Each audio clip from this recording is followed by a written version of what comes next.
intinya ada 3 atau 4. Karena yang 3 itu kan, yang ketiga itu kan tergantung posisinya perusahaan ya, dia go public atau tidak ya. Jadi recognition itu pengakuan. Jadi pengakuan itu intinya nanti ini mau dilaporkan atau tidak ya. Kalau iya nanti dilaporkan sebagai apa ya. Lalu yang kedua itu pengukuran. Pengukuran itu adalah nanti jumlah yang akan dicatat di debit atau di kredit. Nah ini kan ya. Ya. Di pengukuran, recognition, measurement, valuing. Valuing itu kaitannya dengan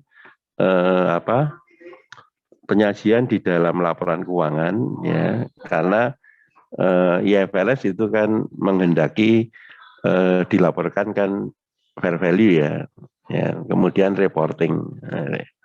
Tapi kalau yang tidak IFRS kan nggak ada valuing, jadi nggak ada valuing ya. Oke, gitu ya. Intinya itu accounting ini. Sehingga kan kalau di textbooknya itu kan tidak sampai di sini ya. Tapi nanti ketika Anda praktek ya sampai di sini. Ya. Nah, maka terkait nanti dengan pengakuannya gitu ya. Karena kemarin kan pertanyaannya adalah apakah natural resources itu masuk aktiva tetap atau fixed asset atau bukan gitu ya. Ya kan. Ya, jadi kalau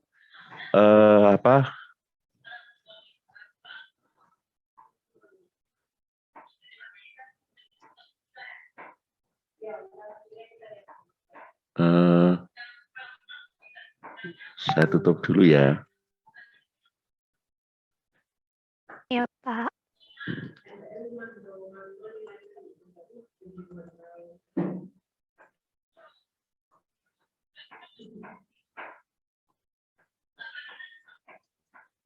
Oke,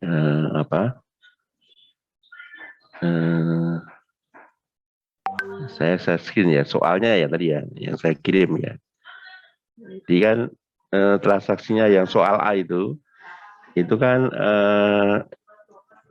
kalau Anda lihat ini namanya PT Antem itu ya. Jadi kan plesetan aja ya. Kalau di Indonesia kan perusahaannya adalah PT Antam ya, aneka tambang dia.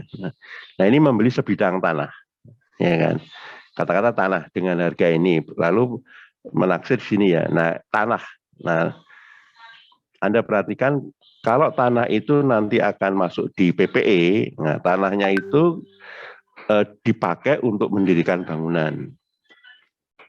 Tanahnya ya, nah tanahnya di sini itu adalah nanti akan diambil ya hasil buminya ini kan.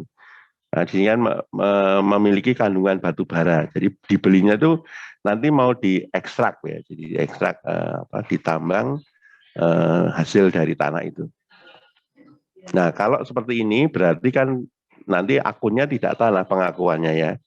Bukan land gitu, tetapi nanti adalah natural resources atau disebut dengan nama tambangnya langsung tidak masalah ya. Sepanjang konsisten ya.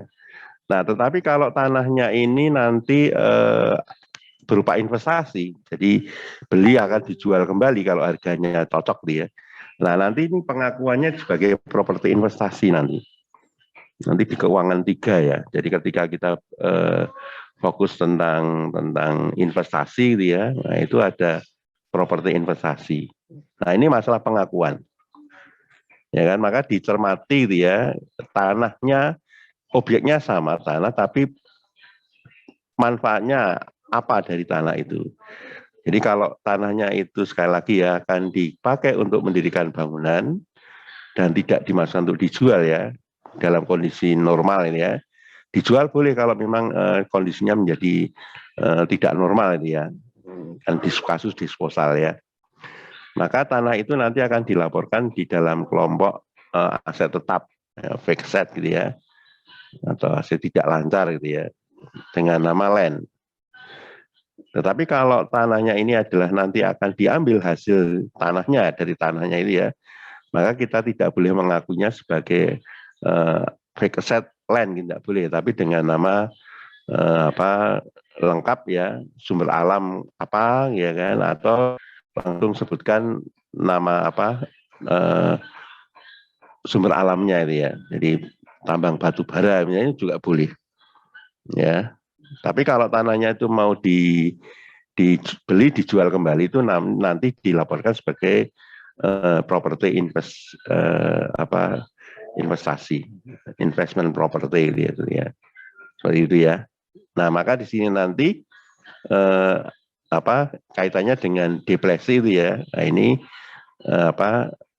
di textbooknya kan memang subjudulnya adalah depletion ya, bukan natural resources gitu ya. Ya. Nah, maka tadi pengakuannya saya share tadi ya. Ini saya dengan nama lengkap natural resources ya, coal mining. Nah, atau cukup coal mining saja enggak masalah gitu ya. Ya, yang penting nanti kan ini apa gitu ya, seperti ya. Maka kan di dalam manualnya kalau dalam praktek itu dijelaskan akun ini dipakai untuk apa gitu ya. Oke, lalu Anda perhatikan di masalah pengukuran. Nah, kemarin karena ini adalah sebagai aset tetap gitu ya, masuk di kelompok aset tetap gitu ya.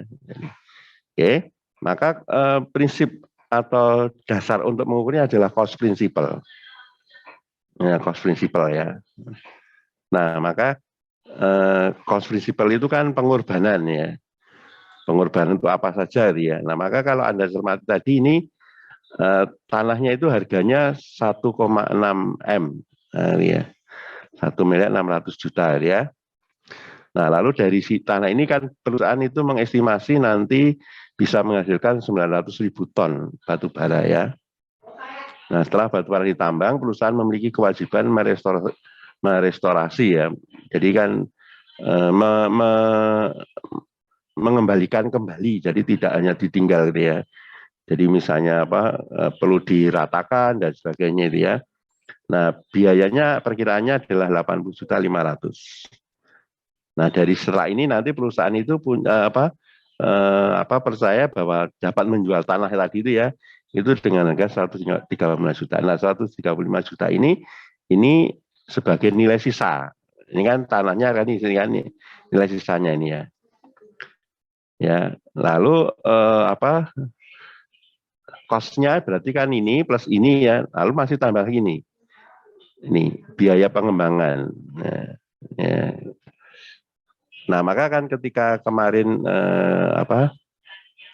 sedikit kita lihat bersama-sama ya komponen untuk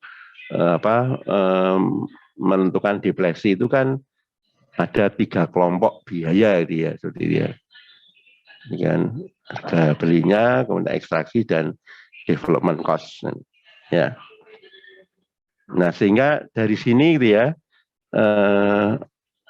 kalau kita itu memahami mengenai accountingnya, berarti kan ini. Nah, jadi pengakuannya ini tidak disebut dengan tadi land ya. Lalu pengukurannya cost principle. Ya, hakikatnya cost principle itu adalah all expenditure, semua pengorbanan ya, untuk menyiapkan aset itu ya siap ya, kalau tambang kan siap diambil tambangnya gitu ya, gitu ya. Ya, seperti ini. Gitu ya. Kemudian pengorbanan ini, nah, gitu ya, itu nanti akan dialokasikan ya, kan. Nah, proses alokasinya itu namanya depresi. Ya, depresi ya. Tapi dalam perkembangan terbaru ya, yang terbaru itu tidak ada yang namanya depletion expense. Ya, tidak ada ya. Jadi nanti biayanya itu adalah biaya langsung, ditandingkan langsung. Maka biayanya itu adalah menjadi istilahnya adalah cost of goods sold nanti seperti ini. Nah, maka ketika perusahaan itu berhasil menambang dari tambang sumber alamnya itu ya. Nah, itu nanti akan mengurangi nilai dari tambang tersebut. Maka dibuat akun accumulated depletion natural resources coal mining ini ya, singkatan ini ya. Nah, ini berapa? Nah, berapa dia? Ya, oke. Nah, kita akan menentukannya itu atas dasar nih.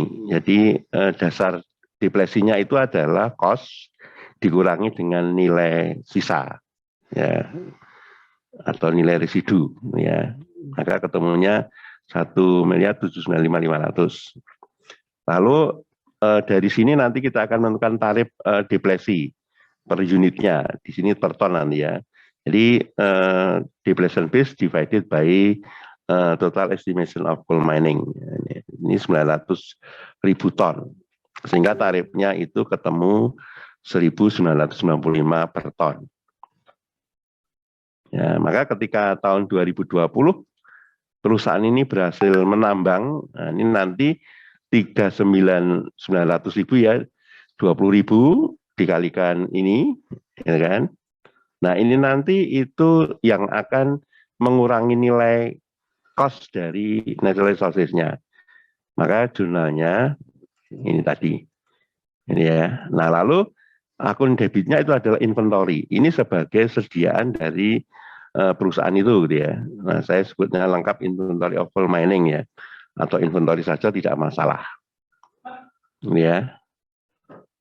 Oke, lalu pengakuan biayanya itu, nah ini ditentukan dengan menandingkan langsung. Maka di sini adalah dengan nama cost of goods sold. Ya, oke, maka soal 1 ya, soal A itu kan permintaannya jurnal untuk menyatat akuisisi, kemudian pengakuan beban deflasi. Nah ini ya, jadi tidak ada biaya tapi bebannya ya ini nanti ya. Lalu yang ketiga adalah jurnal untuk mencatat penjualan. Ya, oke. Sebelumnya mohon maaf saya tidak akan share filenya, tetapi saya akan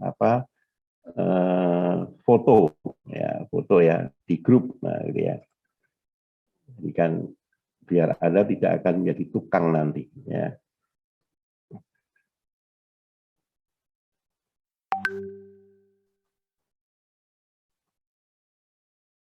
Oke, saya sudah kirim ke grup jurnalnya. Sudah belum? Anda cek di grup? Pak. Ya. Udah Pak, udah. Lalu saya akan kirim juga itu hitungannya. Nah, hitungannya ya. Oke. Sudah? Sudah belum? Anda lihat di Sudah Pak, sudah. Oke, baik. Sekarang saya akan beri kesempatan. Apakah ada yang ingin ditanyakan terkait dengan soal A?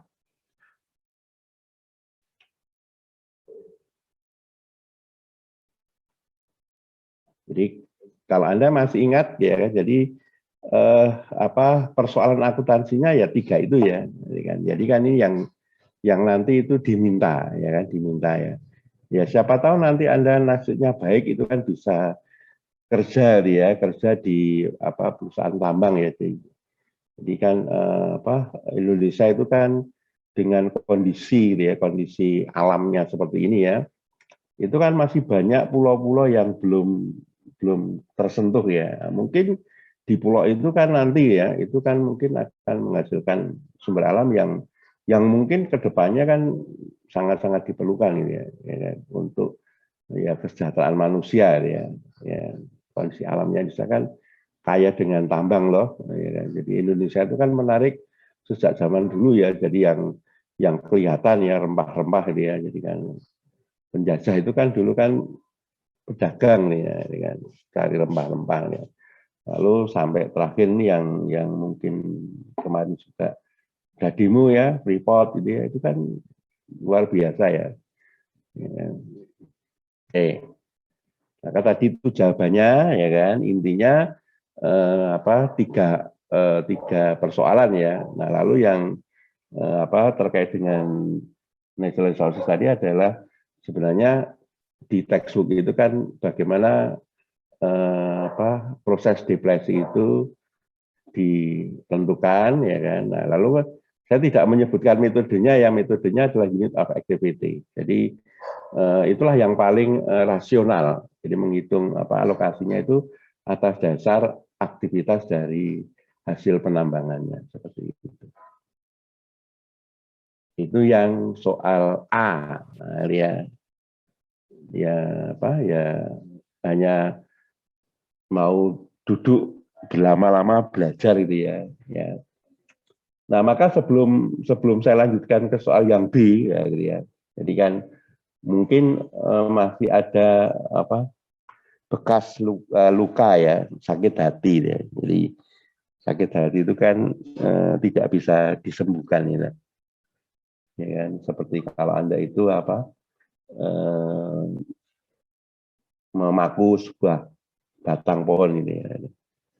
Ya kan, itu sampai nanti tua ya bekasnya itu kan tidak akan hilang ya. Oke. Jadi kemarin ada protes ya, kan tadi tidak minta dikumpulkan. Nah, lalu kan saya sudah memberikan nasihat ya bahwa pencuri itu kalau datang kan tidak memberitahu gitu ya. Tapi kan sebelum selesai itu kan saya tolong dicoba dikerjakan ya kan. Nah, tetapi kalau saya mintanya waktu itu ya, jadi misalnya saya mintanya itu Senin sore jam 18, silakan. Nah, itu saya yang salah. Saya salahnya itu kan sudah di luar waktu. Ya, di luar waktu. Ya. Jadi nasihat saya itu kan ya ini kebetulan kan sebagai DPA ya mengingatkan bahwa tidak hanya hard skill-nya saja, tapi soft skill-nya. Nah, soft skill-nya itu adalah bertanggung jawab. Nah, ya. Ini bertanggung jawab itu satu kepada dirinya sendiri. Ya, jadi kan karena kondisi yang semuanya yang merasakan ya, lalu tidak kuliah luring, daring ya. Lalu kan ya saya kadang kan minta maaf dulu kalau menggunakan waktu yang lama ya. Tapi karena kondisi, lalu kan kebijakan dari universitas mengenai pembelajaran daring ini kan, ya kan separuh itu kan untuk Zoom, lalu yang separuh itu kan dengan media yang lain. Nah, karena kondisi yang memungkinkan kan hanya lewat WA group itu ya kan. Nah, maka kan saya sudah minta pesan seperti itu ya. Nah, maka ketika saya minta itu lalu ada yang mengumpat lalu tiba-tiba dihapus gitu ya. Ya itu memang wajar menurut saya. Saya tidak marah ya, wajar itu. Ya kan? Nah, karena ada dosen yang lebih kejam lagi nanti ya. Kalau seperti ini ya, yang aku kemarin ya kami evaluasi ya tidak benar kalau misalnya di luar jam itu lalu minta itu kan tidak benar ini. Jadi mintanya itu kan mestinya kayak di jam itu. Ya, sesuai dengan KRS saudara itu kan harus mengalokasikan waktu belajar. Ya, AK2 itu setiap hari Senin ya jam 7 sampai jam 9.50. Coba nanti dicek KRS-nya. Kecuali kalau memang ada kegiatan lain yang ditentukan oleh prodi ya, jadi UTS kan tidak ada lagi. Ya. Nah, ini pegangan saya seperti itu. Ya. Nah, saya mungkin akan memberikan jawaban yang mungkin bisa menyakitkan hati ya. Jadi kalau misalnya saya tunjukkan ya. Ini coba latihannya. Nah, lalu kan ada yang bertanya, Pak, dikumpulkan enggak? Saya tidak akan menjawab ya atau tidak. Ya, tetapi jawaban saya itu nanti tanya saja sama bapakmu atau papakmu. Lalu Anda berpikir, kenapa kok saya harus tanya sana? Ya kan? Nah, Anda belajar ini kan membutuhkan biaya ya. Siapa yang menanggung biaya Anda belajar itu? Kan bukan saya, toh. Ya kan? Orang tua Anda, toh. Nah, gitu ya. Jadi kan ketika ada tugas sebenarnya itu kan diminta atau tidak. Nah, itu kan sarananya ya. Karena akuntansi tanpa latihan seperti itu kan, yaitu niscaya ya. Karena ilmu kita itu ada ilmu terapan. Maka tadi kan soal 1 itu ya, itu jangan sampai nanti ketika Anda itu gitu ya lulus gitu ya, kasusnya itu accounting for depletion ya, karena mungkin Anda melamar ya kan, melamar ke perusahaan pertambangan kan seperti itu. Ya kan? Nah, kalau Anda jurusan akuntansi gitu ya, lalu kan ini kasus tes seperti itu, ya kan? Kemudian Anda diminta jurnalnya gitu ya, lalu kan, wah maaf Pak, dulu ketika kuliah itu tidak sampai ke situ, nah, gitu. Apakah jawaban itu yang diharapkan? Ya kan? Nah, gitu ya. Ya. Nah, kalau seperti itu ya sudah, berarti kan Anda kan pasti akan stop sampai di situ, tidak akan diproses. Ya. Nah, maka kan perkembangan akuntansi itu ya, itu tidak berhenti loh ya, terus menerus ya. Ya kan, terkait dengan proses bisnis seperti itu ya. Ya. Maka seperti yang tadi saya sampaikan ini ya, kalau Anda perhatikan ini kan konsepnya, nah, ini konsepnya kan tadi yang sudah saya sampaikan ya. Recognition. Ya, berarti recognition itu adalah nanti kita akan memilih akun apa atau ini. Nah, ini. Apakah sebagai aset atau sebagai liabilitas atau sebagai ekuitas. Ya kan? Lalu measurement, pengukuran. Nah, pengukurannya itu untuk aset ini itu adalah cost principle. Pada hakikatnya atau pada umumnya adalah prinsip cost principle ini yang dipakai. Ya. Ya. Lalu harga perolehan ini ya karena akan memberikan manfaat yang terbatas, ya kan, dan tidak hanya untuk satu periode ya, itu maka harus dialokasikan. Nah, proses alokasinya itu adalah sebutannya depresi. Nah, ya. Nah, seperti halnya depresiasi itu kan alokasi harga perolehan menjadi biaya dengan cara yang rasional dan sistematis. Ya. Nah, rasionalnya di sini adalah ya sesuai dengan itu hasil sesungguhnya ini ya kan. Maka kan di metode depresiasi itu kan namanya kan unit of activity method gitu ya, sama di sini sama, hanya sebutannya bukan depresiasi tapi depresi ya kan. Nah, lalu perbedaan yang lain dengan depresiasi di sini tidak muncul yang namanya akun depletion expense, nggak ada ya, nggak ada karena ini adalah sebagai inventory. Nah, lalu pengakuan expense-nya itu adalah ditandingkan ketika terjadi pemenuhan prinsip matching principle ya kan, matching principle itu kan cost with revenue. Nah, maka ini kan ditandingkan langsung antara ini ya revenue dengan nih cost-nya itu adalah cost of goods sold. Nah, seperti ini. Ini prinsipnya. Nah, tanpa banyak latihan ya jaminannya ya nanti menjadi kurang. Ya, kan? Oke, itu yang pertama. Nah, lalu soal yang kedua sekarang, masuk soal yang kedua ya. Oh, ini tadi sudah. Soal yang kedua. Yang kedua ini menyangkut mengenai apa? Oke, revaluation accounting. Nah, ini ya. Ya, oke. Jadi terkait dengan apa? Lingkungan kita ya dengan adanya apa kemajuan teknologi gitu ya. Nah, lalu kan dampaknya apa tuh dampaknya? Nah, ini dampaknya ya. Ramalan dari orang bijak itu sudah terbukti ya, dunia itu selebar jalan kelor dan itu ada di genggaman kita. Nah, sekarang genggaman kita itu adalah HP. Semua ada di HP itu ya. Ini ya. Nah, akibatnya itu kan ya harga-harga secara ekonomis ya itu kan menjadi tidak bisa kita prediksi dengan pasti kan. Ya. Maka terkait dengan masalah reporting ya. Nah, itu ada yang namanya akuntansi revaluasi. Nah, ini kan revaluasi itu kan penilaian kembali. Maka seperti yang tadi saya katakan itu setelah measurement itu karena ini IFRS ya, maka ada proses yang namanya valuation, valuing ya. Ya. Nah, lalu di bagian topik revaluation accounting ini ya, itu tentunya itu didasari atas pemahaman prinsip atau konsep-konsep ya, maaf, bukan konsep-konsep ya, yang sungguh-sungguh itu Anda harus pahami betul ya. Oke. Yang pertama itu mengenai konsep tadi depresiasi ya.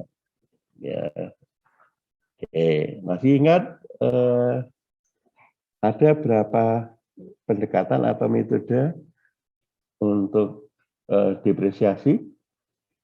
Ada 3, Pak. Ada 3, Jessica, baik ya. Dinda, 3 dari Jessica ya. Apa saja Dinda? Dinda Ayu. Halo Dinda.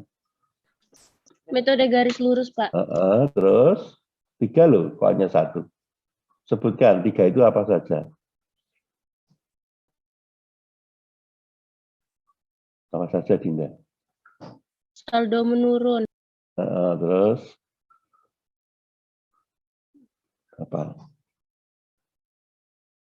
Yang ketiga. Satuan aktivitas, Pak. Oke, terima kasih Jacqueline dibantu ya. Jadi pada dasarnya dia itu ada 3 pendekatan yang bisa dipilih ya.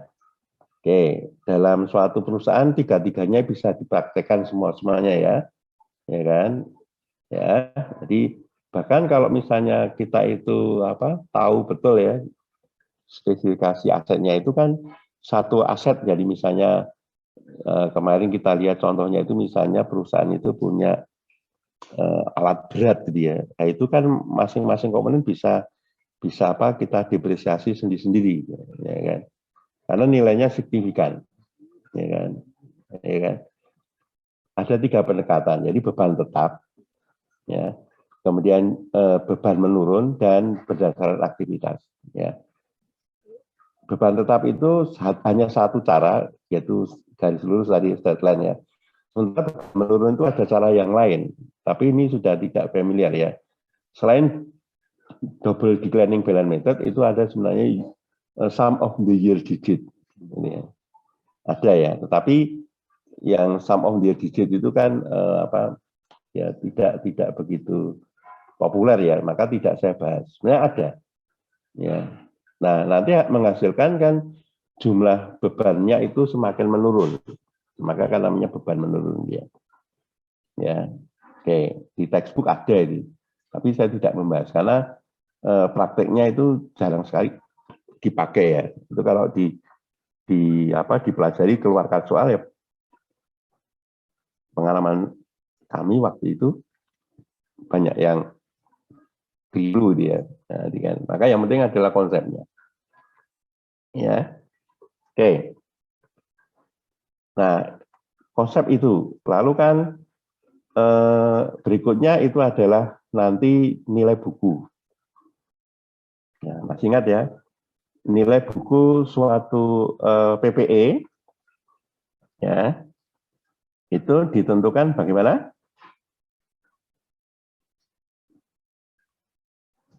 Gimana? Nilai perolehan dikurangi depresiasi akumulasi. Oke, betul ya. Jadi nilai perolehan atau harga perolehannya less by accumulated depreciation ya. Jadi accumulated depreciation adalah menunjukkan jumlah depresiasi yang pernah dilakukan. Ya, konsep itu jangan sampai lupa ya. Nah, lalu karena ini menggunakan akuntansi revaluasi, nah maka kan ketika mau dilaporkan, nah dia itu aset yang dilaporkan itu tidak lagi menggunakan konsep book value, tetapi adalah menggunakan fair value. Nah, ini, jadi fair value-nya di sini dalam soal ini ya, harga perolehannya 200 juta. Nah, ini ya. Lalu diperkirakan memiliki masa manfaat itu 8 tahun. Ya. didepresiasi dengan metode garis lurus, ya, dan tidak memiliki nilai sisa. Reserve value is zero. Nah, gitu kan. Oke, gitu ya. Nah, lalu karena perusahaan itu menggunakan metode atau menerapkan akuntansi revaluasi, maka di sini diberikan informasi ya. PT Gramedia chooses to revalue its equipment to fair value upon the life of the equipment. Jadi nanti menggunakan konsep fair value ya. Nah, the company employs an independent appraiser. Jadi jasa penilai gitu ya. Who determine that the fair value of equipment at. Nah, pada akhir tahun 2018 itu fair value-nya adalah 182 juta. Akhir tahun 2019 itu 147 juta. 2020 itu 130 juta. Nah, permintaannya ya, assuming no change in the useful life and residual value of the equipment, prepare the journal entries related to the equipment for 2019 and 2020. Jadi yang saya minta itu 2019-2020. Tetapi saudara berpikirnya tidak langsung ke 2019. Ya kan? Tetapi juga harus melihat kondisi di tahun 2018. Nah, ya. Jadi biar ada kesan gitu ya, ada kesan soalnya tidak banyak. Nah, nanti kalau melihat soalnya banyak kan stres ya. Ya kan? Jadi yang diminta hanya 2 tahun, tetapi ini harus dikerjakan dalam kertas kerja Anda ya. Kenapa? Nah, karena ini yang mengawalinya ya. Karena nanti ada akun ini. Nah, ini. Ketika dilakukan penilaian itu kan perusahaan mengakui gitu ya, mengakui adanya unrisked gain karena apa? Ada peningkatan nilai. Ya, jadi di sini ya, yang saya kuning-kuning ini ya. Nah, ini ya. Ini sama nih kasusnya ya, saya tidak akan share file ya. Tapi karena ini sebenarnya sudah Anda miliki juga. Ya, ketika saya bagi handout untuk yang revaluasi itu ya. Ya kan? Nanti saya foto saja ya. Nah, ini ya. Ini nanti biar apa? Ini ya. Jadi saya mulai ya. Untuk foto ya. Nah, biar Anda punya jawabannya ya. Ini kan. Oke, ini ya. Sudah keluar untuk yang apa? Yang soalnya ya. Jadi kan untuk belajar nanti biar nyambung ya. Ini ya. Yang diketahui dia. Oke, lalu yang harus dikerjakan itu yang 2018. Nah, ini ya. Ini dulu saya kirimkan dulu ya. Oke.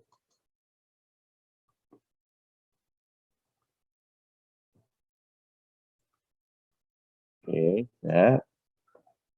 Ini ya. Jadi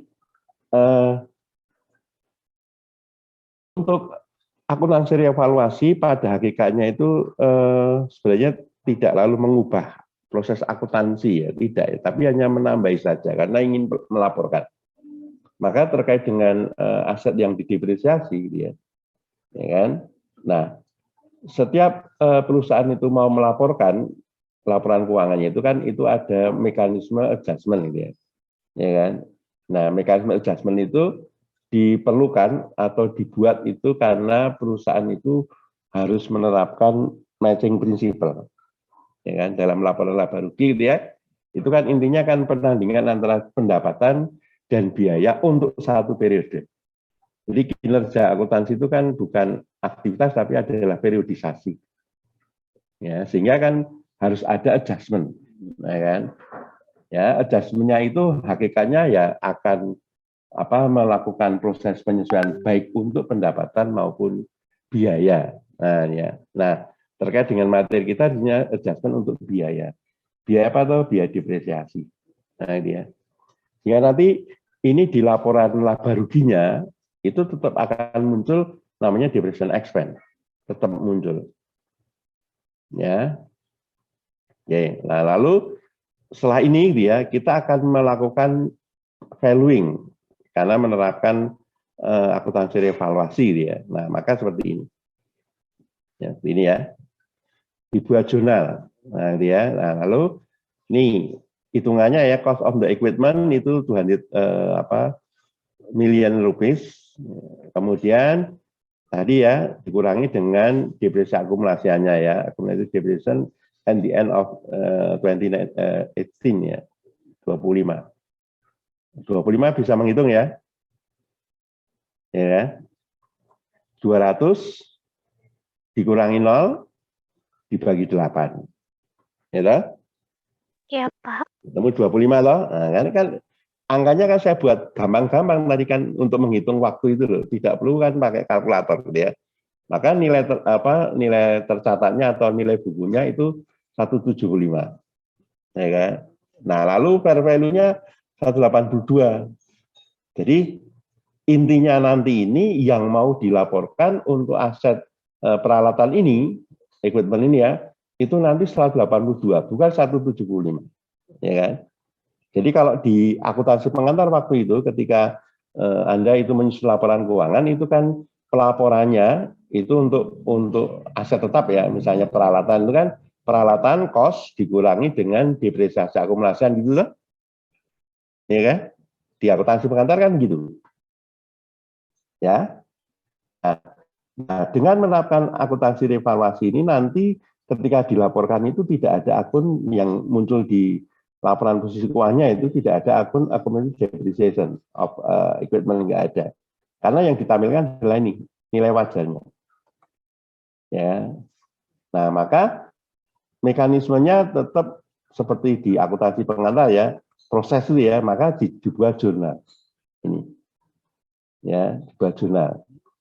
Maka kalau setelah jurnal ini posting ya, maka ketika diposting ini ya, akun accumulated depreciation of equipment itu 0 saldonya. Ya kan? Nah, lalu equipment-nya itu ditambahkan 18. 18 atau 7? Sorry. Oh, 18 ya. 18 itu karena apa? Ini. Ya. Sorry, dikurangi tidak ditambahkan ya. Jadi cost-nya 200, lalu kan nilai wajarnya 182. Yang 7.000 itu adalah ini unrealized gain ini. Nah, ini. Ya. Oke, jadi angka-angkanya ada di sebelahnya ini ya, angkanya ini ya. Ya 7.000 yang ini, 18 yang ini ya. Oke. Reduce of equipment. Jadi langsung seperti ini. Ya. Nah, tentunya nanti ketika melaporkan ada laporan keuangan yang ke-5 ya, namanya note of financial statement itu ya, itu kan equipment nanti kan diberi catatan nomor berapa dia. Nah, itu nanti dalam catatannya itu, nah itu ada hitungannya ini seperti ini itu tidak dilaporkan juga. Ya. Nah, termasuk tadi itu pengantarnya ini. Ya kan? Perusahaan itu menggunakan atau menerapkan akuntansi revaluasi dan mempekerjakan ini. Sehingga tahun ini itu ditentukan nilai wajarnya sekian. Nah, seperti itu. Akan pembaca itu nanti akan menjadi paham. Nah, ini ya. Oke, itu 18. Yang tidak saya minta ya, tapi harus dikerjakan. Karena nanti untuk mempengaruhi ini nanti. Ya kan? Ketika ini. Nah, gitu ya. Nah, setelah tahun 18 kita tinggalkan, lalu masuk ke tahun 2019. Nah, sama. Ya kan? Equipment itu masih digunakan dalam operasi perusahaan. Nah, sehingga perusahaan itu harus membebankan manfaat yang pernah digunakan ya. Nah, dia. Nah, beban atas manfaat yang digunakan itu namanya ini. Pengakuannya itu sebagai depreciation expense. Lalu misalnya berapa? Nah, ini. Ya kan? Nah, tidak lagi 25 juta. Tapi dasarnya itu adalah dari ini. Nah, ini. Jadi carrying amount at the fair value. Nah, ini ya. Jadi nilai tercatatnya itu pada nilai dengan nilai wajarnya ya per 31 Desember 2018 182. Nah, ini akan dibagi dengan sisa umur ekonomisnya. Jadi kan tadi awal tahun ini kan 8 tahun. Berarti 18 kan dipakai Ini salah ketik ya, kurang anu ya nanti maaf. Tadi sudah dikirim apa ya, salah satu ya. Ya, 8 tahun itu kan mulai 18. Jadi ketika masuk ke 19 kan sisanya kan tinggal 7 tahun toh. Angka 7 itu dari situ ya. Ya. Nah, ini kan carrying amount divided by remaining useful life. Ini 26 ini. Ya. Kalau di tempat saya ini kan G40 sorry, O40 ini ya. Nah, ini dibagi 7. Nah, 7 ya. Ya kan? Nah, kemudian kita harus melakukan apa? Penyesuaian ya, penyesuaian terkait dengan ini return earning-nya ya. Pabaritan karena apa? Nah, ini. Karena membebankan biaya itu lebih tinggi ini ya, dari depresiasi yang seharusnya. Ya, maka di sini kan depreciation based on the original cost ya 25, jadi depreciation based on fair value itu 26. Nah, ini ada different ya. Jadi karena lebih besar. Ya, lebih besar. Jadi kalau karena lebih besar, biayanya lebih besar ini kan. Nah, Anda menggunakan kerangka berpikirnya laporan laba rugi ya. Dengan anggapan ceteris paribus. Nah, ini maksudnya apa? Pendapatan dan biaya yang lain-lain itu tetap ya. Nah, ya. Tidak berubah ya. Nah, sekarang depresiasinya itu dilaporkan terlalu besar. Ini kan terlalu besar loh. Akibatnya apa? Labanya kan menjadi terlalu kecil loh. Nah, ini kan. Ini enggak. Nah, agar menjadi nanti kembali ke normalnya. Nah, maka ini pengaruhnya kan ke laba itu kan laporan laba rugi kan return earning toh. Nah, ini harus ditambahkan. Return earning tambah kan di kredit. Ya. Nah, lalu pengurangannya itu adalah nanti di ini di kelompok nanti ekuitas ya, itu di accumulated accumulated income. Ya, nah akun accumulated accumulated income itu sebenarnya untuk menampung ini unrisk seperti itu. Ya, maka ini di sini ya, ya. Karena juga kadang bingung ketika tanya ikut apa yang accumulated income itu kan ini kenapa di sini tidak menggunakan langsung akun ini gitu ya, tapi kan ditampung di sini. Ya kan? Nanti ini ada proses adjustment-nya ditutup ke sini nanti. Ya. Jadi ya. Nah, ini kan melakukan sebenarnya ini kan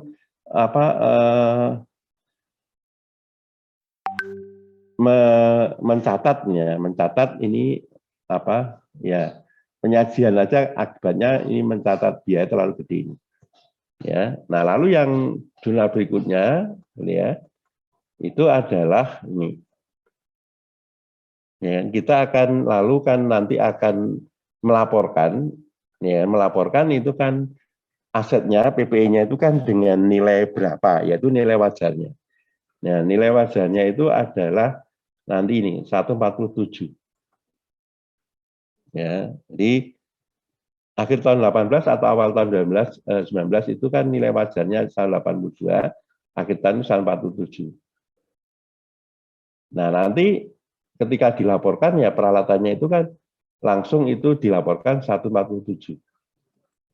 Yang 200 sudah tidak ada lagi gambarannya ini ya, tidak ada lagi ya. Nah, maka untuk melaporkan itu diperlukan jurnal ini. Ya kan? Kita harus mengenalkan akun depreciation yang tadi ini. Ya kan? Lalu karena ini turunnya, nah ini ya. Ini. Oke. Di bawah ini original cost-nya ya, carrying amount original cost-nya, maka diakui loss on impairment. Ya, kemudian itu lalu kan dikurangi gitu ya, ini tadi yang sisa ini, sisanya ini ya. Jadi kalau Anda tadi perhatikan, nah ini kan 7.000, ya kan. Nah kemudian yang 7.000 itu sudah tadi untuk mentransfer yang 1 juta ini, 1 juta saja ya. Maka ini sisanya sebenarnya. Ya, ini angka ini bukan nyocok untuk apa? Ngepaskan atau nyocoknya biar imbang tidak, tapi itu nalarnya ini adalah merupakan sisa dari yang pernah diakui ya sebelumnya. Ya.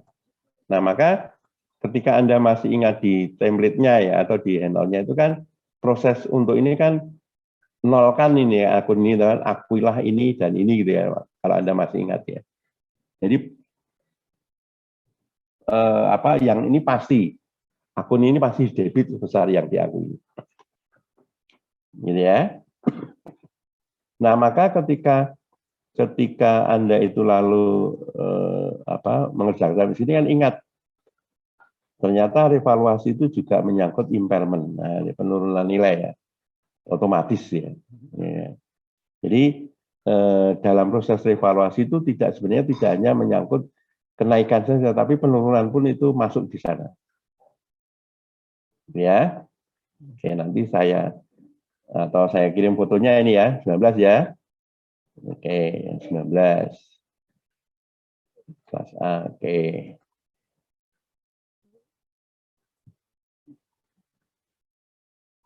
Kelihatan nggak ya? Hitungannya potong lah itu, sorry. Jadi, nggak kepotong ya. Udah cek ya. Lalu berikutnya itu permintaan terakhirnya adalah tahun 2020. Nah, 2020. Oke, sekarang kita harus membebankan sama ya, mengakui biayanya. Biaya ini nanti dilaporkan dalam laporan laba rugi gitu ya. Ya kan? Biayanya sekian gitu ya. Kemudian nanti di dalam laporan posisi keuangan itu nanti equipment-nya itu akan dilaporkan itu sebesar nilai wajar per 31 Desember 2020. Ini 130.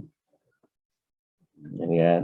Biar nanti menjadi 130, maka di sini akun equipment-nya itu dikreditkan 17. Nah ini ya. Jadi carrying amount-nya at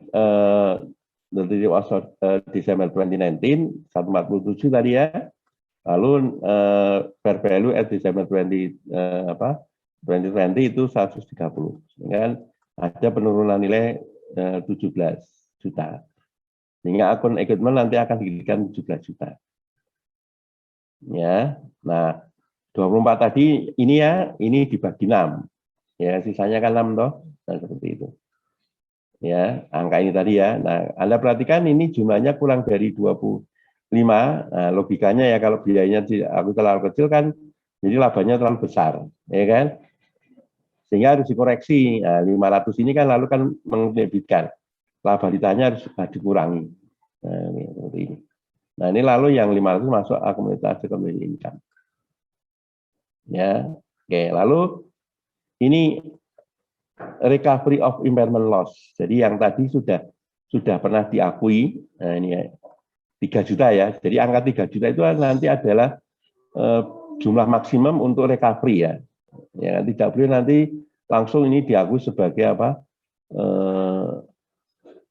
Recovery of impairment loss totalnya 7,5 tidak bisa ya.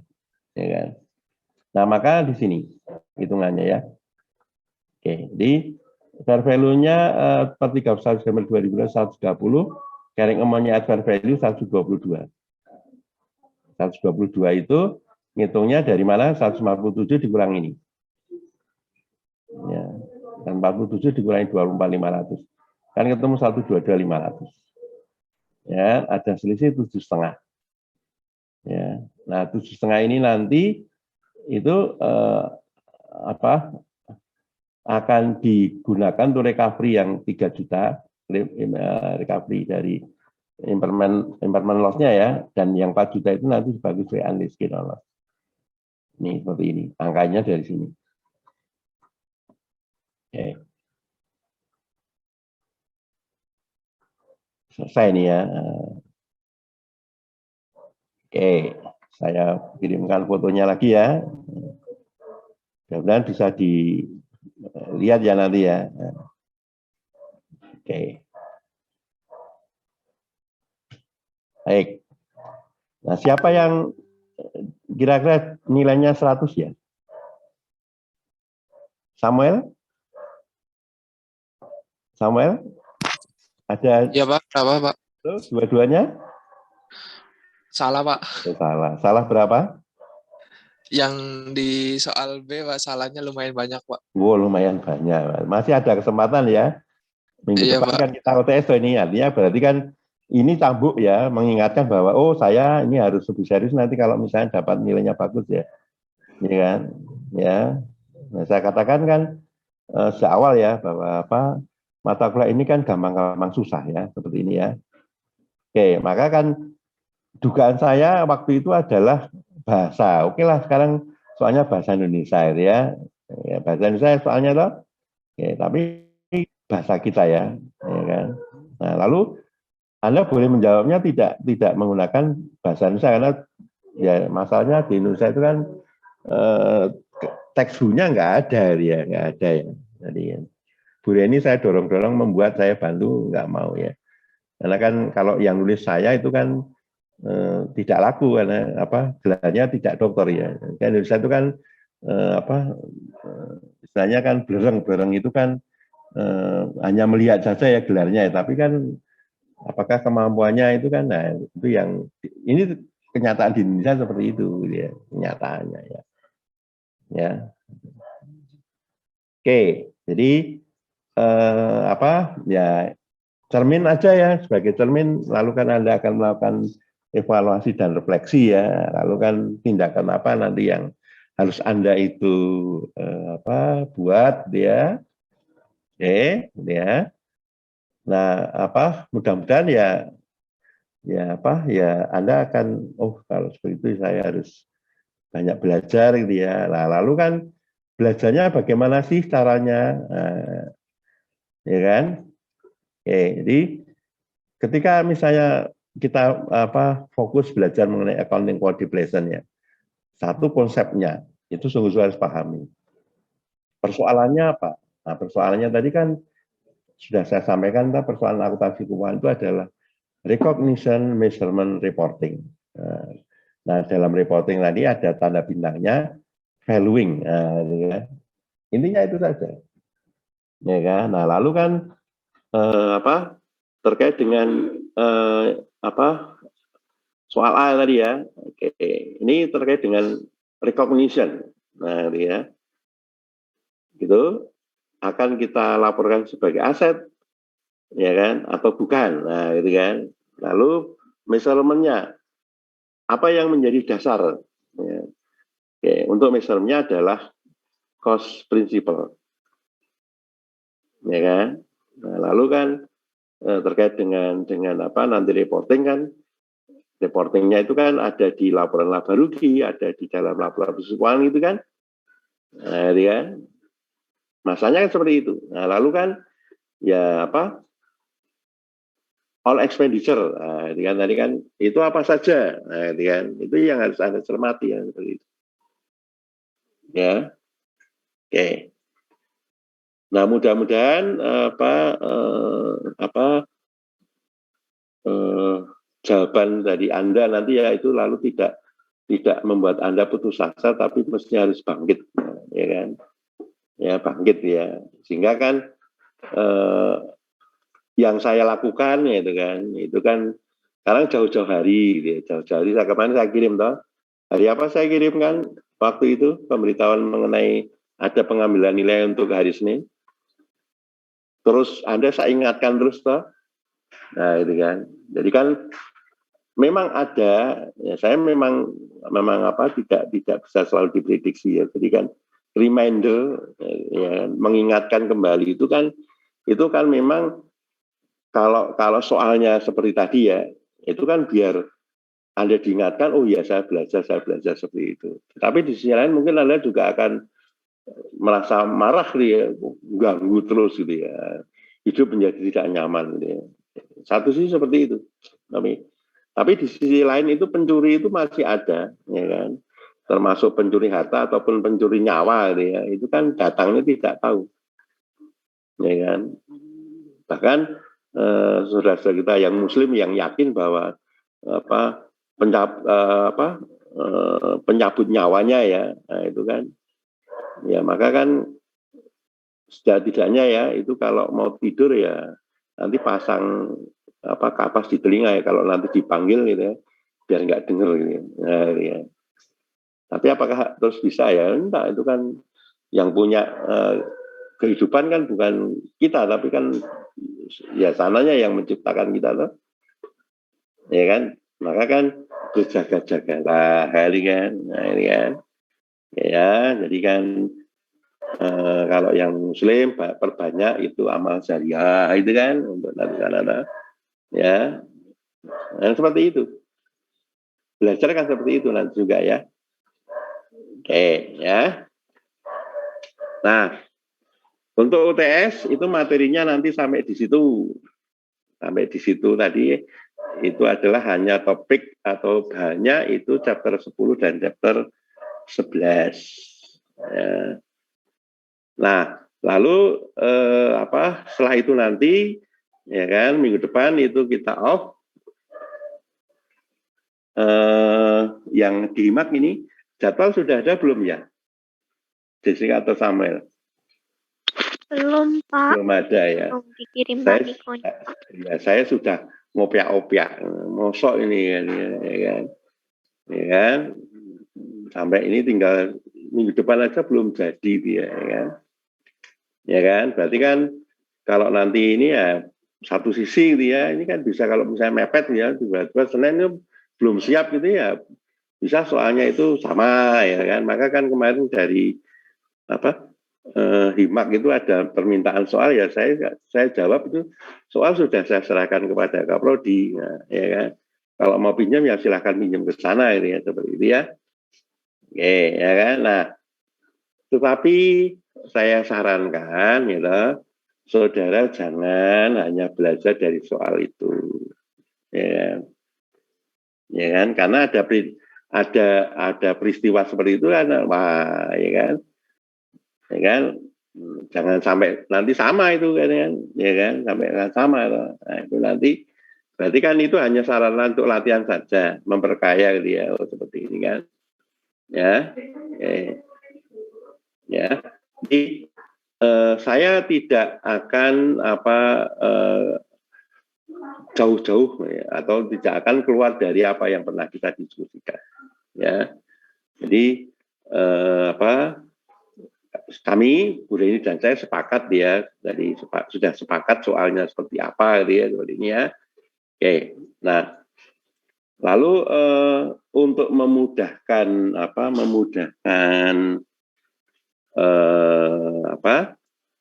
koreksi dan sebagainya ya. Jadi lembar jawab nanti akan dibuatkan kami, lalu 2 atau 3 hari sebelum UTS itu nanti akan dikirimkan. Ya, ya kan, seperti yang ini ya. Jadi biar punya waktu yang cukup ya untuk menyiapkan itu ya. Kalau soal itu dikirim itu pas jadwalnya ya. Nah, mumpung ini bisa ada komunikasi langsung ya. Jadi kalau untuk lembar jawab gitu, saya itu tidak keberatan ya. Jadi seperti Jessica itu jadi saya Pak, kalau saya boleh seperti itu boleh. Karena kan saya ingat diberitahukan loh bahwa tidak semua mahasiswa itu punya fasilitas printer di rumah, ya kan. Nah maka kalau lembar jawabnya udah saya kirim, boleh kalau yang ada printernya kan boleh langsung dicetak. Karena nanti ujiannya sama dengan yang tadi ya modelnya ya, ditulis tangan. Gitu. Kenapa? Kok bukan alergi program ya, tapi kan ya Indonesia itu punya budaya yang luar biasa ya, gotong royong. Tapi gotong royongnya itu kadang disalahkan ya. Ya, bahkan sampai korupsi itu tidak baik, ada korupsi bersama ini ya. Ya nanti kalau misalnya nanti tangkap semua biar penjaranya penuh ya. Ini kan pembenaran yang ngawur menurut saya ya kan. Nah, dari pengalaman ketika Anda belajar mulai dari TK, SD dan sebagainya ya. Nah, itu kan saya melihat itu bahwa ada budaya yang sebenarnya tidak baik ya kan. Budaya yang tidak baik. Ini menghalalkan segala cara. Yang penting naik kelas sebenarnya bagus. Itu contek menyontek dan sebagainya itu ya. Nah, maka saya dengan kondisi seperti ini kan meminimalkan ya setidak-tidaknya. Ya kan? Ya, lalu Nanti kalau diprotes, saya punya bahan, ya kan? Jadi ini loh apa pekerjaan yang Anda kirimkan, ya kan? Ya kan? Nah, maka kan setiap kalau Anda cermati ya, setiap halaman lembar jawab itu saya minta memberikan name dan tanda tangan. Nah, itu sebagai bentuk pertanggungjawaban. Bisa tuh nanti kalau misalnya kalau hanya menggunakan teknologi ya, tanda tangan kan bisa, tanda tangan scan kan bisa. Ya, tapi maaf misalnya kalau misalnya ya ada yang grogi gitu ya, saya temannya baik Jessica udah selesai ya, udah filenya dikirim saya aja, gitu kan, kirim saja ya.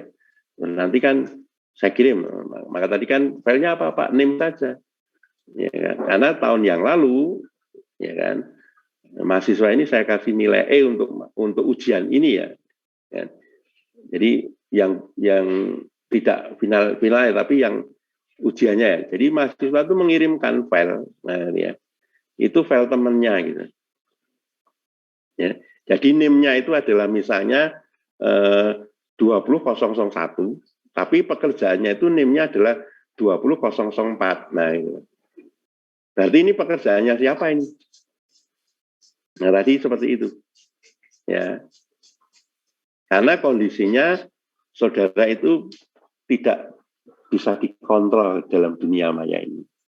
Ya. Jadi saya hanya berusaha meminimalkan ini ya, meminimalkan kejahatan atau kecurangan Anda. Ya, caranya hanya seperti itu. Ya. Nah, kemarin pun kan ketika misalnya ya, nanti juga ini nanti fair atau tidak ya. Jadi ketika ujian itu, ya kan, mahasiswa itu harus buka Zoom, nah, ya, on kamera, ya kan, kemudian mute. Nah, jadi mic-nya diaktifkan juga selama proses ujian. Ya kan? Dari situ itu sebenarnya ya saya hanya mengawasi aja ya. Jadi kalau nanti Anda ngomong kan kedengaran ya. Kalau nanti apa-apa kan bisa kelihatan ya. Ya. Tapi lalu apakah lalu itu terjamin? Ya kan belum terjamin toh. Ya kan? Karena Anda kan bisa menggunakan beberapa fasilitas toh. Nah, kan. Yang lain itu pakai handphone atau apa gitu kan bisa aja toh. Nanti kalau sudah selesai jawabanmu difoto kirimkan ke saya ya Jessica ya gitu ya. Lalu kan saya bisa melihat ya sama atau tidak toh. Nah, sekarang lalu kan kendalanya kan hanya waktu Anda terbatas. Nah, tetapi kalau kita itu satu berangkat ke ujian itu sudah siap, karena memang kita sudah menyiapkan ya, kan? Jujur aja ya. Jadi kan saya tidak akan mempersulit diri saya sendiri ya. Jadi misalnya gitu ya, ya kan? Kalau nanti misalnya loh, misalnya kalau ini keluar ya, ya kan? Ya dengan teknologi komputer itu kan saya langsung bisa save as, gonta-ganti ya kan? Pertama-tama nggak usah aneh-aneh, paling ganti nama, ganti harganya ini, ganti ini, kan selesai toh.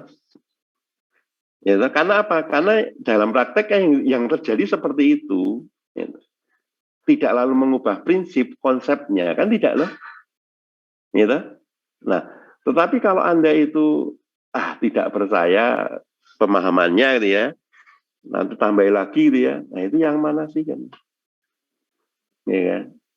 Ya enggak? Nah, dari sini, nah kenapa saya tadi kok tidak mau berbagi ya? Saya tidak mau berbagi ini. Ya kan? Ya. Filenya tidak saya mau. Kenapa? Saya takutnya Anda menjadi tukang saja. Karena apa? Karena saya kan gini, ya kan? Kalau misalnya ini saya ubah nih ya. Angka ini saya ubah. 500, sorry. Ini saya ubah 500 ya. Saya gini ya, 500 juta ya. Ini saya ubah 10 sorry. Ya.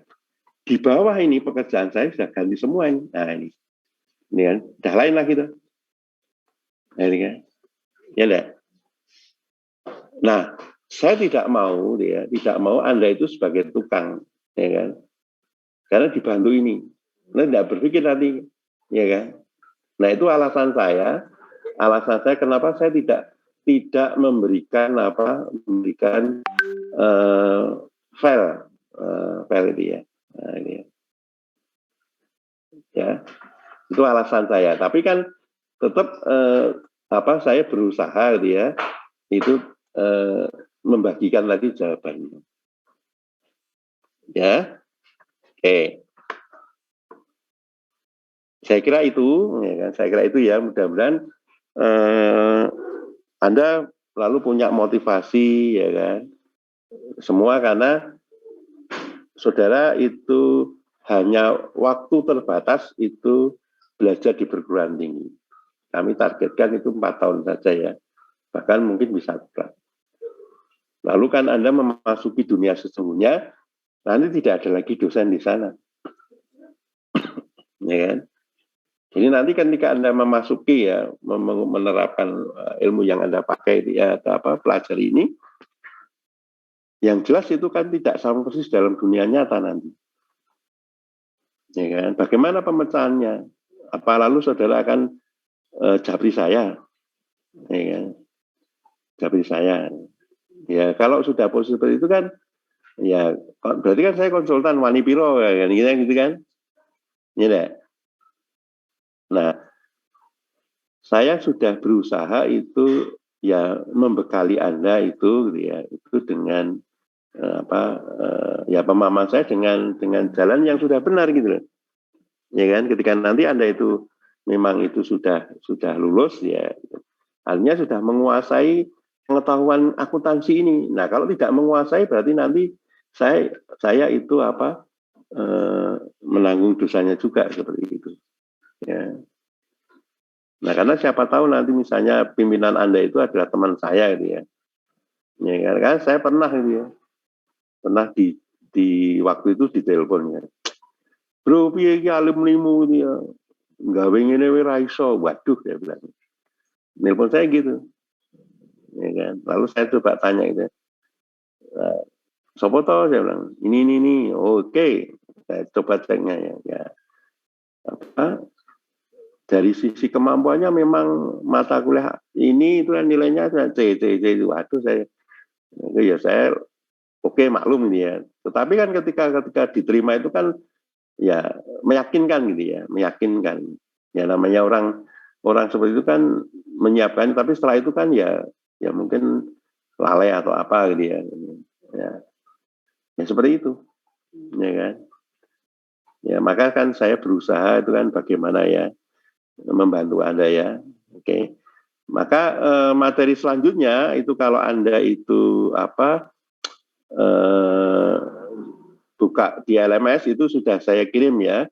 Topik selanjutnya adalah intangible asset. Nah, intangible. Jadi sesuai dengan pelaporannya itu ya, ada aset yang tangible, ada yang intangible. Meskipun ya sebenarnya debatable ya, intangible itu bisa ya tangible sebenarnya. Ya. Tapi pada hakikatnya yang dimaksud intangible itu sebenarnya bukan manfaat secara fisiknya ya, tetapi lebih menekankan kepada haknya ya.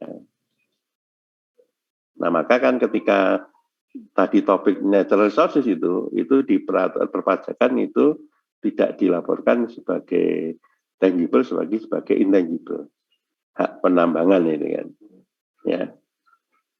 Oke. Ada 2 file yang sudah saya upload ya, yang sudah saya upload itu untuk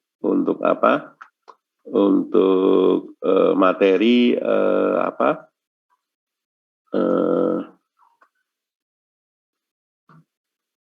yang ada di LMS ya, itu yang menyangkut satu PPT. Ini PPT-nya ya. Hanya ringkasan aja dari baca buku yang tebel ya, mungkin malas atau apa ya. Nah, gitu ya. Lalu yang kedua itu handout. Nah, handout-nya itu saya beri dengan nama judul tugas. Ya, oke. Jadi saya minta hanya Anda mengunduhnya ya. Jadi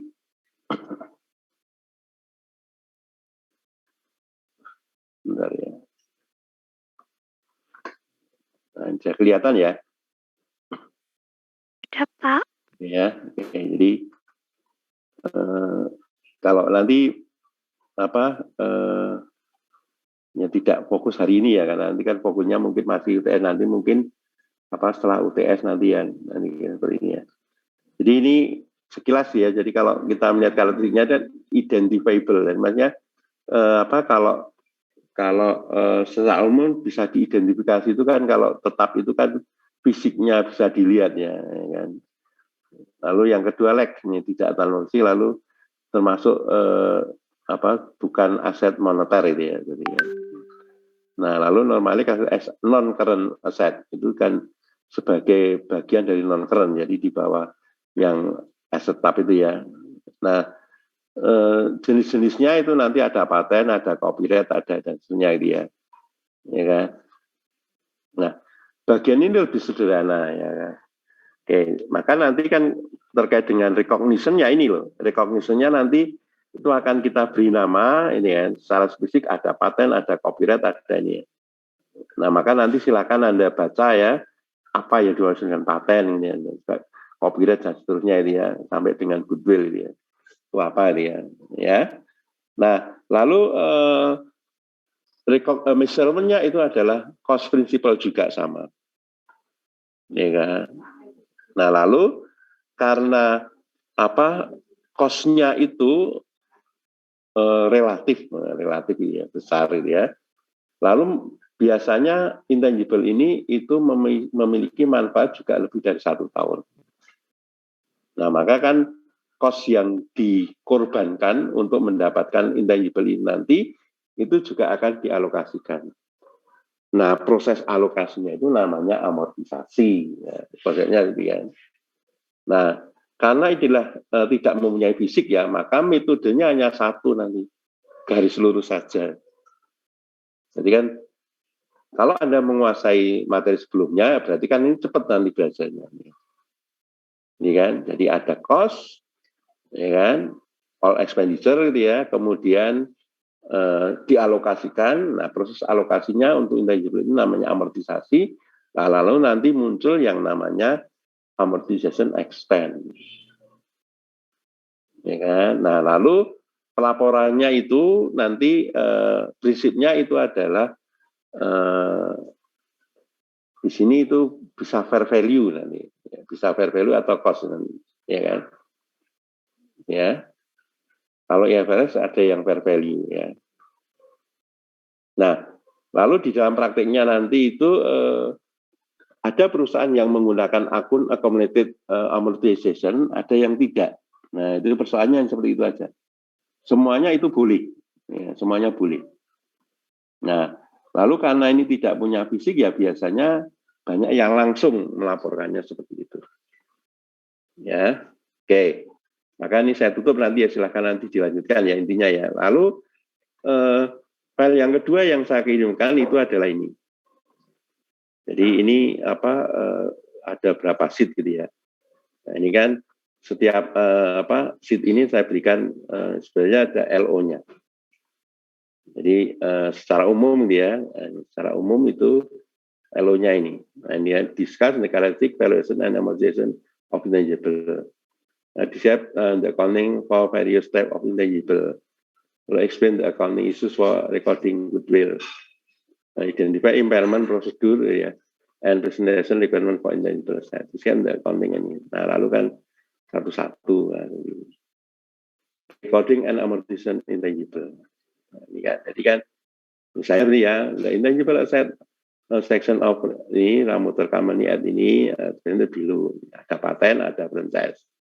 Nah ini melaporannya begini. Jadi dilapor ini cara melaporkannya ya, salah satunya ya. Jadi paten ini cost-nya itu 80.000, nah, dikurangi dengan ini amortisasinya. Ya ini. Jadi disajikan paten, cost, less accumulated amortization tidak seperti ini, langsung begini. Ya, lalu franchise. Nah, total nilainya nih. Ini di kelompok non current asset ya. Nah, lalu ada keterangan di sini. The patent was acquired in January 2019 and has useful 10 years. The franchise was acquired in 2016 and also has a useful 10 ini. Maka nanti kalau seperti ini ya, ini sebenarnya bisa ditelusur ini angkanya seperti ini. Ya kan, ini kan 10 tahun berarti kan amortisasi per tahunnya kan 8.000. Nah ini, kalau ini 50 tahun kan berarti 5.600 loh. Dikalikan berapa nih? Nah, 2016, 17, 18, 19 kalikan 4. Hasilnya kan seperti ini. Nelusurnya angkanya seperti itu, ya kan. Nah lalu following cash transaction, ya kan seperti ini. Nah lalu kan instruction, prepare journal entries to record nih. Berarti kan tadi kan recordingnya, ya kan? Recording maksudnya. Kemudian setelah itu kan nanti kan nih journal entries to record amortization expense. Nah, lalu prepare the intangible asset section ini seperti ini. Sudah saya berikan ini jawabannya. Nah, ini intangible asset. Angkanya ini dari mana? Semuanya sudah saya berikan seperti ini. Nah, ya. Nah, lalu kan file ini saya upload, tinggal Anda download gitu ya. Nah, seperti ini ya. Oke. Ya, lalu kan ini bentuk latihan memperkaya gitu ya, kasusnya sama gitu ya. Nah, seperti itu. Sudah saya buat juga itu. Ya, terus gitu ya, ada nih ya. Ini kan lalu kan agak lengkap lagi purchase goodwill ini ada franchise, payment of copyright, nah ini. Lalu ini kan departemen cost. Nah, nah, ini semua jawabannya sudah ada di sini semua. Oke. Nah, nanti silakan yang tadi itu ya, itu nanti Anda pelajari dulu dia, lalu nanti ya mungkin akan kita dalami kembali setelah nanti UTS. Ya. Karena saya takut nanti mengganggu persiapan UAS ya. Jadi intangible ini tidak masuk bahan untuk UTS ya. Nah, nanti yang secara khusus nanti saya akan nanti berunding ya dengan Bu Reni, kalau bisa nanti itu ujian sisipan mengurangi materi UAS ya. Nanti kan ya lumayan ada terakhir itu berat juga nanti ya, dikurangi kan dengan ujian sisipan. Nah, nanti biar kita bisa bareng itu nanti mungkin ngambil hari Sabtu ya, sehingga nanti ketika minggu depan kita akan UTS seminggu kemudian masuk lagi Senin, nanti sudah ada tanggal 18 ya, tanggal 18 nanti sudah ada keputusan rencana kita ujian sisipan itu hari Sabtu ya, nanti Sabtu tanggal berapa, nanti lalu itu tolong nanti diagendakan ya. Jadi nanti kalau ada apa-apa kita sudah punya booking waktu ya, mendahului ya, seperti itu. Oke ya, jadi bola itu ada di tangan Anda ya, saya sudah membantu ya. Oke, chapter 12 ini textbooknya, ya kan, saya bantu dengan PPT dan dengan handout pendekatan soal jawab latihan dengan tentunya dengan harapan ya Anda memahami materi. Oke, saya kira itu dari saya hari ini ya. Jadi sekali lagi ya, ini cara saya menemani Anda biar nanti menjadi sungguh-sungguh ya sarjana akuntansi yang luar biasa. Ya, seperti itu. Oke, apakah ada yang ingin disampaikan? PJ-nya kalau ada, PJ-nya kalau mau ada yang sampaikan.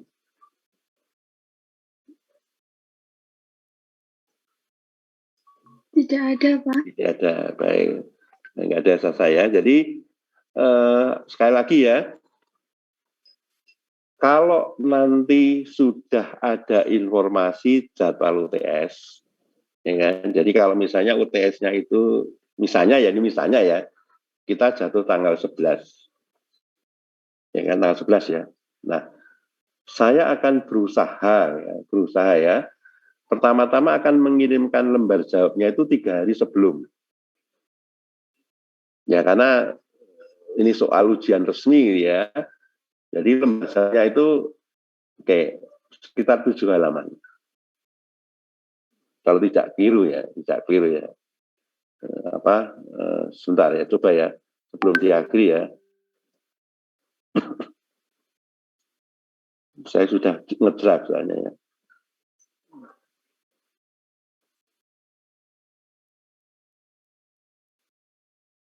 Bentar ya.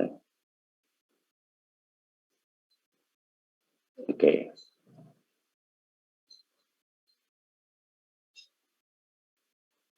Ini saya tayangkan karena tidak membocorkan. Ini kan lembar jawabnya aja ya. Nah ini. Jadi kan nggak akan nanti kan ini bocor ya. Soal 1 ini skornya ada, tapi soal apa loh ini ya. Ya kan? Jadi sama nih posturnya. Karena akuntansi keuangan tadi LO-nya kan jelas ya. Pasti kan pada ini. Ya kan? Ketika Anda bisa membuat ini kan berarti ya kan konsep yang dikuasai mengenai recognition, mission, and reporting nanti akan terselesaikan.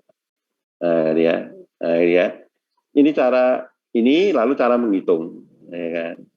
Cara menghitung, ya kan? Nah, ada nih, ini kan. Soal kedua, ini permintaan A, nama perusahaannya apa, permintaan B, nama apa, hasilnya ada itu. Nah, ini halaman 1 sampai halaman 7 lembar ini, ya kan? Jadi kalau belum ada fasilitas printer, ya kan, jadi nanti kalau dibuat sendiri ya ini tidak perlu dibuat ya logonya, nanti gambarnya susah ya. Jadi langsung aja ini ujian tengah semester gitu ya, lalu kan ya seperti ini kan masih bisa ya ditulis ya. Ini kan masih kuning-kuning kan belum final ini. Lembar jawab, nah seperti ini ya, ini ada name, ada nama gitu ya. Tadi bawahnya lagi itu tetap mengulang lagi ya. Ya kan? Nah, sebagai calon akuntan ya kita harus mengedepankan kan bukti ya. Jadi nanti kelengkapan bukti itu menjadi penting. Jadi kalau misalnya ya, Pak saya lupa ya tanda tangan gitu ya. Nah, gitu ya. Ya ini kan berarti kan ada indikasi ya, Anda sudah tidak beres gitu ya. Ya kan. Kalau 1 lupa enggak apa-apa, tapi semua lupa tanda tangan gitu ya. Ya kan, karena mungkin Anda bisa kerjasama toh. Tanda tangannya jangan diisi dulu. Nah, ini kalau sudah dalam bentuk file gitu ya, nah, seperti itu.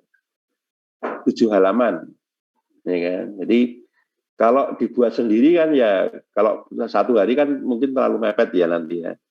Jadi saya akan kirimkan itu 3 hari sebelum, ya kan. Jadi kalau 3 hari sebelum itu nanti kalau misalnya, aduh banyak ini ya. Jadi kalau misalnya datang ke copy center ya, itu kan bisa bawa file gitu ya, print di sana kan bisa.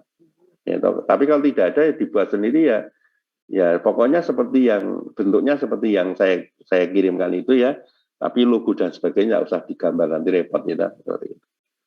Ya, kenapa? Karena ini adalah dokumen resmi, gitu. Dokumen resmi. Jadi kan soal lembar jawab itu nanti saya kirimkan juga ke prodi sebagai file. Ya, oke. Tapi saya belum punya jadwal ya. Ya ini. Berarti nanti kalau Senin berarti Kemis ya. Cuma nanti kemepetan ya. Kemis. Coba Sabtu Minggunya kan ya. Biar nanti lebih fokus kepada materi untuk Anda belajar. Ya. Oke. Saya kira itu dari saya. Kalau tidak ada, saya akan akhiri. Tetap semangat ya, mudah-mudahan ya hasil tadi itu ya dengan hasil tes kelompok waktu itu yang hampir semuanya salah ya, itu nanti tolong dilihat kembali ya, karena kan konsep-konsepnya itu menjadi penting seperti ini. Oke, baik, boleh saya akhiri? Boleh saya akhiri? Boleh, Pak. Oke. Baik, Jessica, Gusmi, oke. Terima kasih semuanya ya. Ya. Terima kasih, Pak. Ya, jadi